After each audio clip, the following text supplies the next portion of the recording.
poppin', everybody? Welcome back to Chat with Charlie. I'm Charlie, very excited to be with you today as we're talking about a topic that I am very passionate about, and it is how to properly communicate with black men.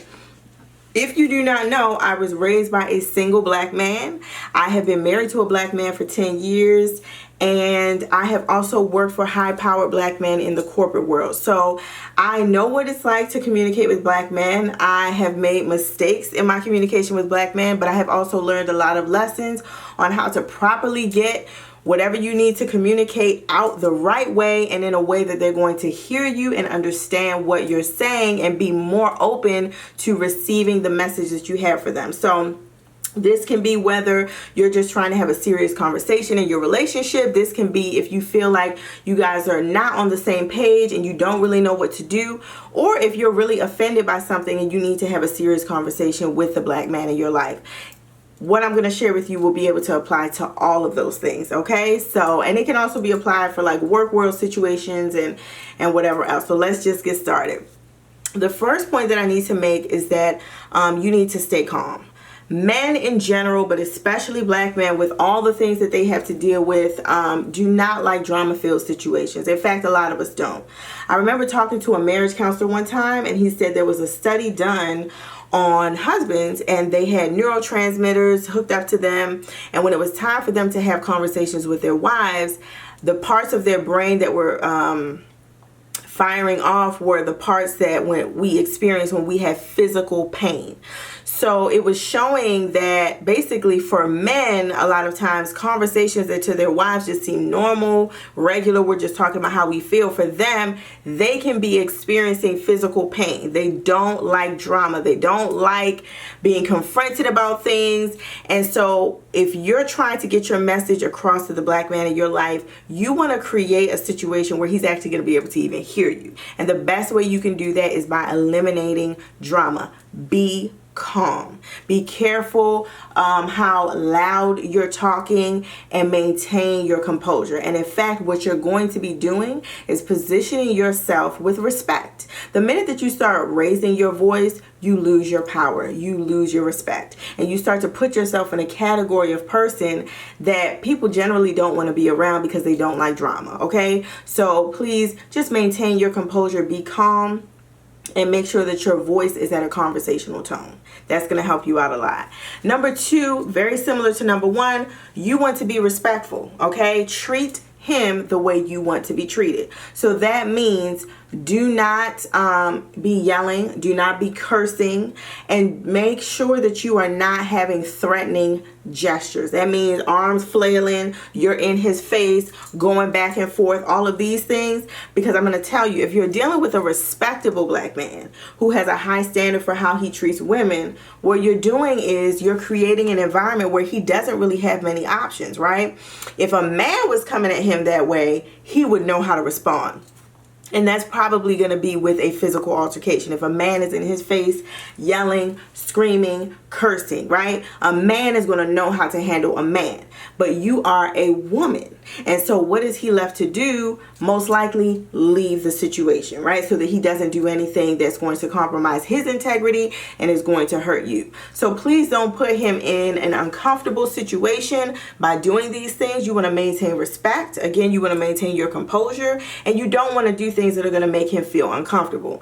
Oftentimes we do those things because we're very passionate about what we have to say. We're offended by something, but you don't want to lose your self-respect by coming at him that way. Treat him the way you want to be treated. Number three, we're starting to get into the meat of it, is you want to be direct. Have y'all ever seen how men communicate with one another? Okay, hey bro, you going? Okay, you not going? Okay, cool, I'ma head out.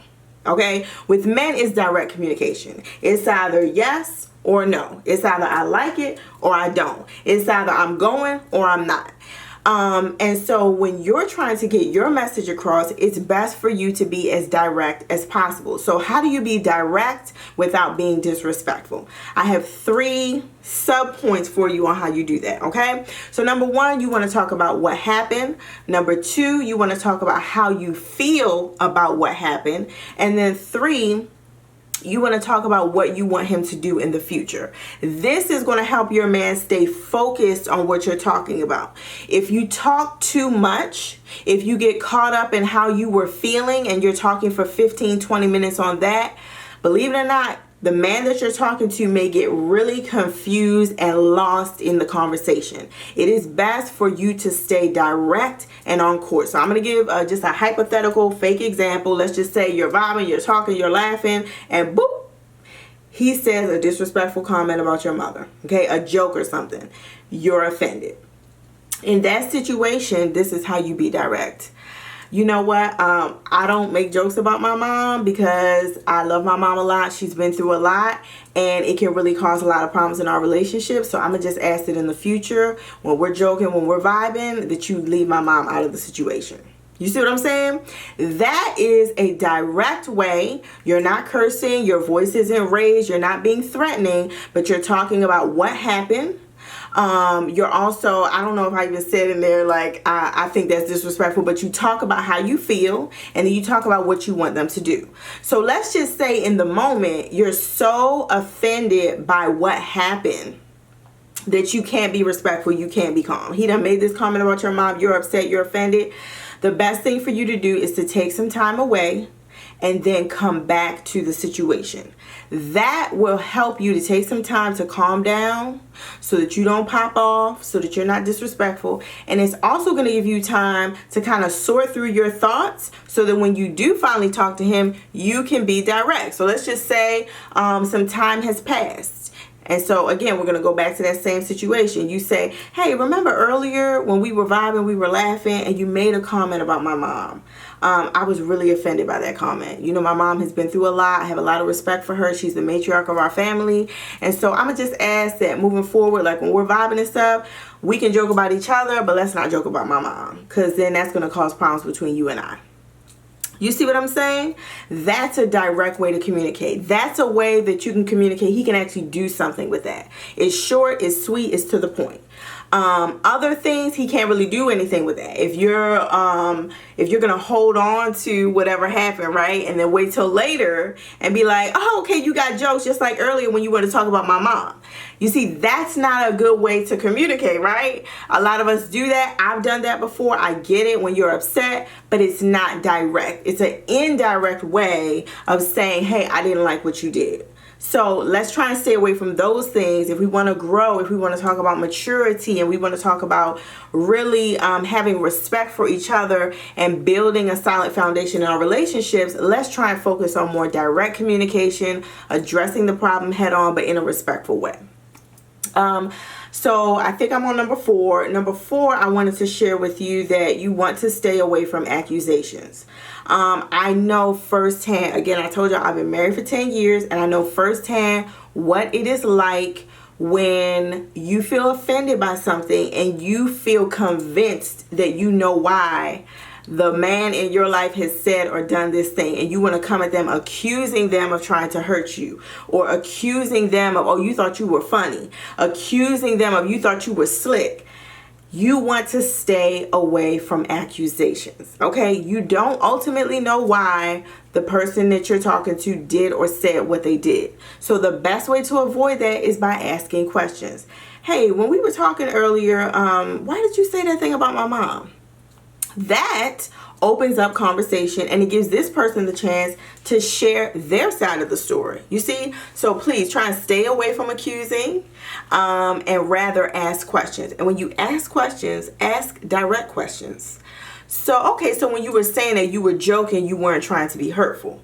Okay. And that's how you can kind of move forward. You ask direct questions so that you have the clarity that you need to move forward in the conversation. And lastly, my last point, number 5, on how to communicate with black men is for you to consider forgiveness.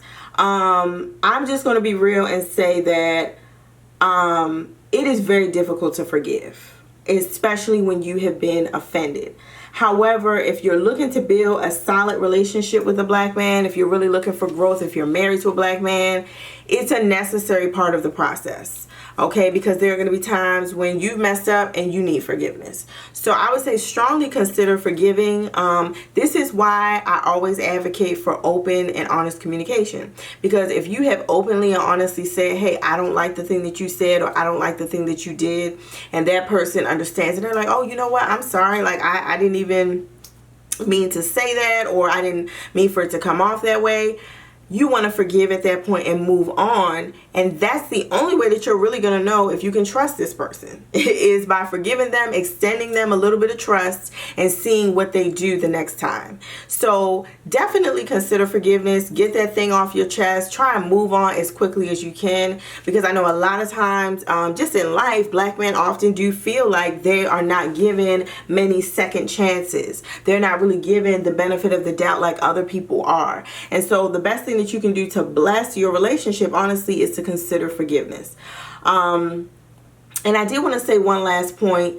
If you are in a toxic relationship, let's just say that you're with a narcissist or someone who's really manipulative or abusive, these tips may not work for you. When you are in a relationship with a toxic person, there's not much that you can do to try and fix the problem. I would encourage you to go to my Instagram page at Chat with Charli. Charli does not have an E on the end.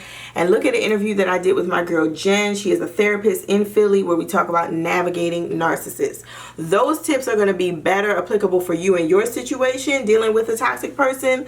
What I'm sharing in this video is more so for people who generally have healthy relationships, but you're running into some roadblocks in your communication with black men.